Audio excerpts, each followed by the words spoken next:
If you believe accounting statements as published in annual reports, returns on equity for U.S. businesses are amazingly high, higher than in Europe, higher than they've been historically, higher than Japan. Are these highs, do you think, completely attributable to accounting shenanigans, or are there any fundamental reasons in addition that might make returns in the U.S. higher than in Europe or higher than they've been historically?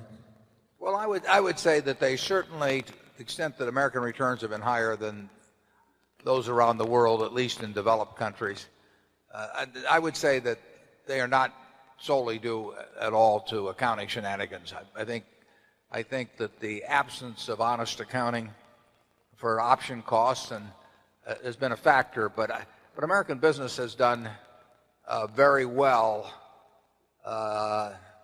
excluding any accounting activities that Charlie and I might differ with. I'm no expert on exactly what returns have been around the world in developed countries, but my impression definitely is that American business is well above average for the developed world in terms of profitability, and I don't have the answers as to why that's occurred. I think that American business and I think the whole American system has reflected more of a meritocracy than exists in many countries, and I think that a meritocracy works best. I think that mobility between classes, which is the flip side of a meritocracy, does tend to get the Jack Welches into positions of where they run a General Electric or an Andy Grove or an Intel, or go up with Sam Walton at Walmart. I think if you'd taken those same individuals and dropped them down in most countries, they would have done very well, but I don't think they would have done quite as well as here. And I think that what they have done well has spilled over in a big way to benefit the American economy. So I would not lay it all on the accounting shenanigans. And the pension fund accounting, that applies very heavily at some companies, and of course most newer companies don't have pensions. Companies that have started in the last 20 or 30 years are much more inclined to have various kinds of profit sharing or 401ks. The older industries that took on pensions, spurred to a great degree, I think, by World War II, when you got excess profits taxes that ran to 90%, and there was a huge incentive to start pension plans and fund them heavily, because the government in effect was funding 90% of your pension obligation. So there was a great boom period in the inauguration of pension funds, and of course that meant steel and auto and all of those big industries of that time. Charlie? Yeah, it isn't so much accounting shenanigans as it is deliberate financial practice. Take General Electric. There's been a deliberate increase in financial leverage, which was made possible by the wonderful and deserved reputation. There's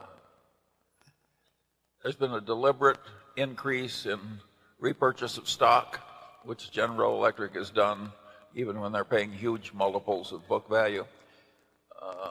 That sort of thing does wonders for returns on equity, as reported, as does the process of writing off everything in sight and various extraordinary charges, removing the burden of past costs from future earnings. You put all those things together, and American returns on equity are higher partly because the management is deliberately set out to paint the company as unusually efficient in its use of capital, meaning that it earns a high return on shareholders' equity. Think of how high we could drive our return on equity at Berkshire. I mean, we could make it almost any number you want if we just used enough leverage. Yeah, we could run it with no equity. We could run Berkshire with no equity. Yeah. And then people could say, gosh, these guys have finally learned how to manage the damn thing. It's not been an objective around here to reduce the equity to zero, but At other places, in order to make the reported return on equity good, they deliberately pound down the net worth as much as they can. Yeah, the questioner may have seen, if you look at the S&P figures of the last 15 years, they report them both before special charges and after special charges. And there's been a very significant difference between those two figures. I mean, the American business likes to frequently write off things and say that doesn't count. And of course, that takes the equity down, and it actually frequently benefits future earnings because you remove costs that would otherwise hit the income statement in future years.